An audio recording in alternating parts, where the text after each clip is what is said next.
Muy bien, como pueden ver, mi nombre es Francisco Frau, y la charla un poco la estructuré siguiendo ese contenido.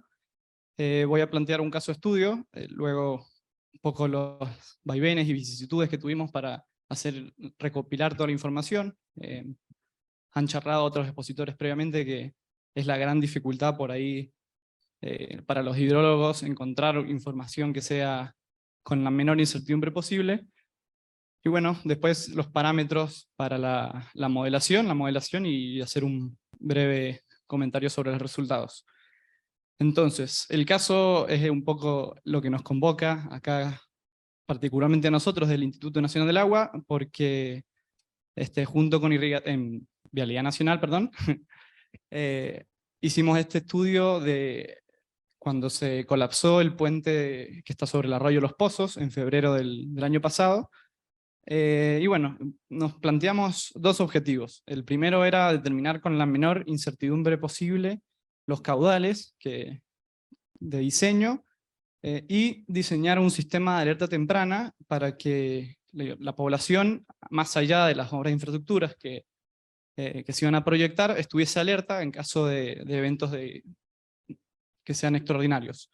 Sobre este segundo tema no voy a comentar más nada porque es la charla de mi colega que viene a continuación, así que no voy a quemar ningún contenido, él va a dar más detalles sobre eso.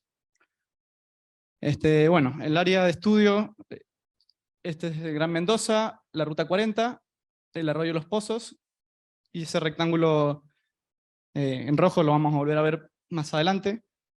Y acá tenemos un zoom, una imagen satelital. Es interesante la imagen satelital porque me van a decir que no sé hacer zoom, porque está con demasiado zoom, pero me interesaba mostrar otras cosas, no la imagen satelital en sí misma, y es que miren en qué pedacito de la cuenca, todas las cosas que sumadas hacen un cóctel muy interesante de esta cuenca, que no es tan grande, tiene 80 kilómetros cuadrados, para dar un número redondo, pero encontramos áreas cultivadas, cauces completamente aluvionales típicos, explotación minera, ruta nacional, bueno, y no alcanza a salir en la imagen, pero también hay gente y población. Así que se imaginan que todo eso era una linda e interesante zona de estudio que, bueno, plantea muchos desafíos. Y dentro de ese mismo contexto, delimitando el área de estudio, fue que, bueno, quisimos delimitar la cuenca para empezar a estudiar todos los componentes, y ya nos encontramos, bueno, acá un poco se vuelve a ver toda la zona cultivada, nos encontramos que ciertos cauces escurrían a un canal artificial, y ese canal volvía al arroyo Los Pozos justo antes del cierre de la cuenca, antes de la Ruta 40. Lo más interesante, obviamente, este cauce tiene todo el sentido del mundo porque defendía aluvionalmente a todos estos cultivos y permitía su aprovechamiento, pero duplicó el área de la cuenca. O sea, literalmente la cuenca pasó a 38 kilómetros cuadrados a 80, así que se imaginan que era un área considerable.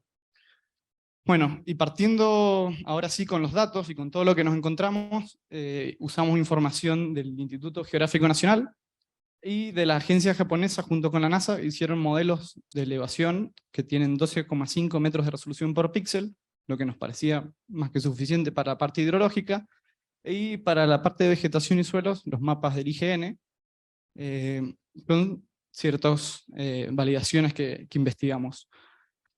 Estos dos puntos, bueno, el terreno un poco lo mencioné recién, y estos dos puntos son los que más me interesa comentar, y es lo que vemos en esta zona. Respecto a hidrometría, un cauce aluvional no teníamos mucha información que poder buscar, pero la pluviometría dijimos, bueno, hagamos un mapa y pongamos todos los puntos en donde hay información pluviométrica.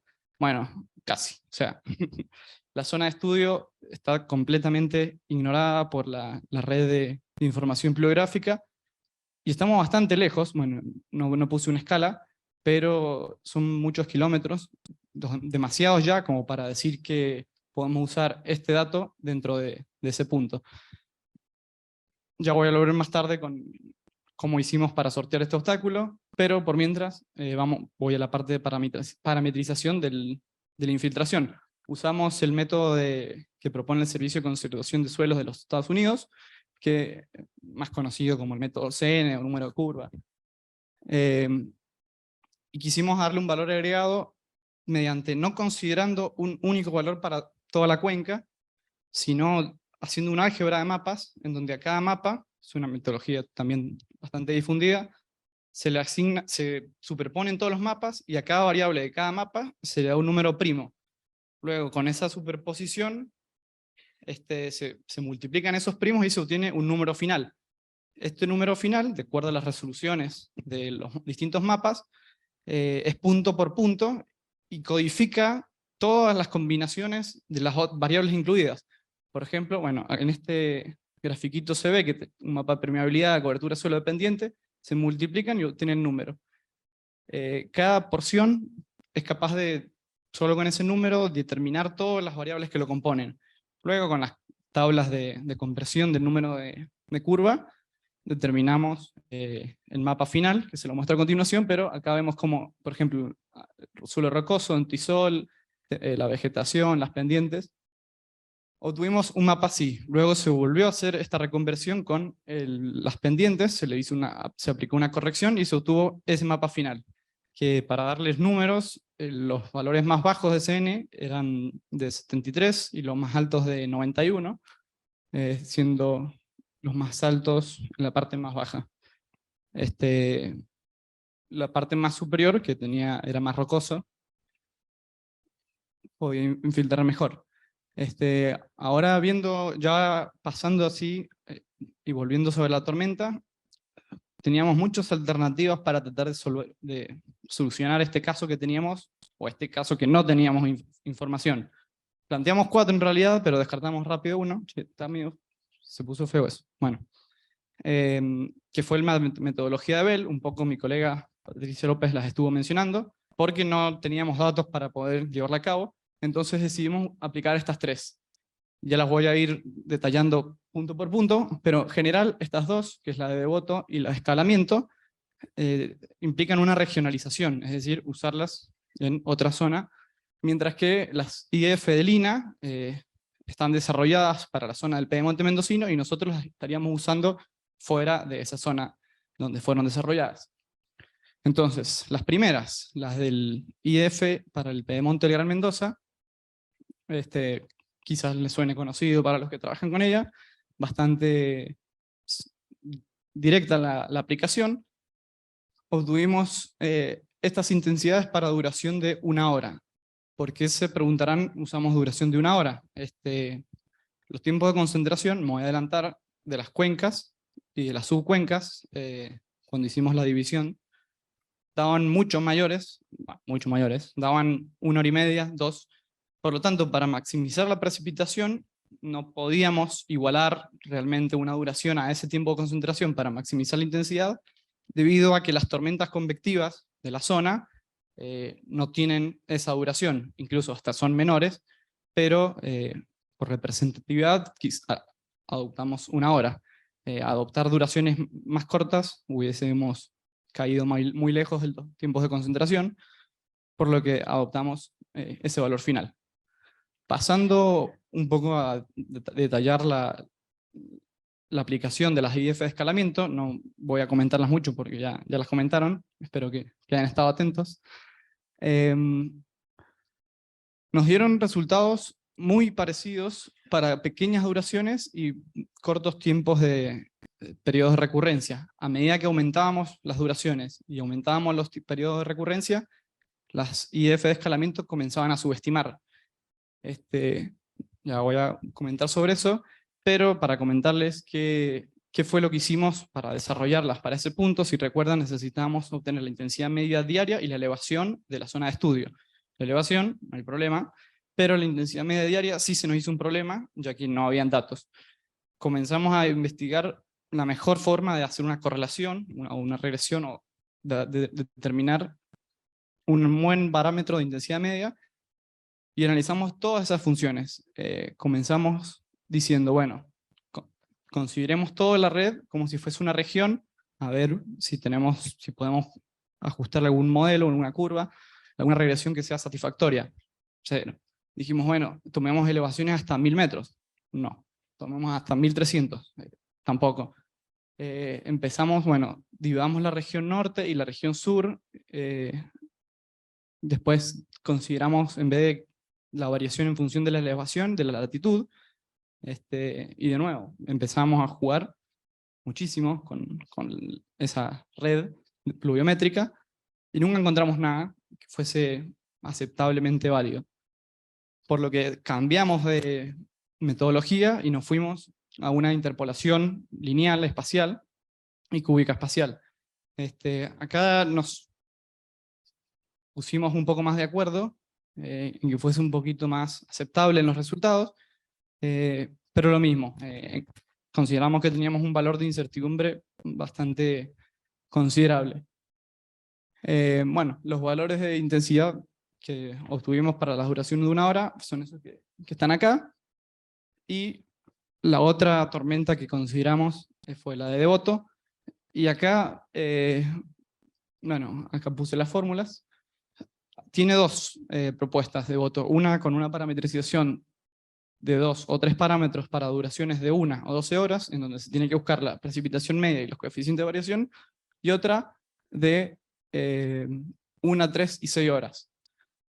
Buscamos en los mapas, como podían ver anterior, los georreferenciamos para tratar de encontrar los puntos que nos servían de interés, y las IDF que resultaban tenían una forma así. Para duraciones menores a 60 minutos no tenían sentido físico, la fórmula se resolvía.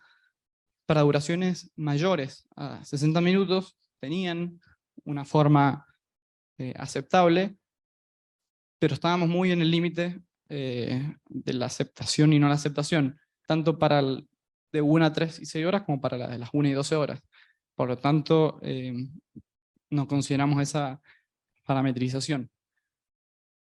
Así que nos volvimos a las IF de Lina y la de escalamiento, y otra vez nos encontramos con nuestros viejos amigos. ¿Y qué notamos? Bueno, estaban las dos por separadas, las graficamos para todos esos tiempos de recurrencia, y al compararlas, un poco les había comentado, obtuvimos eso.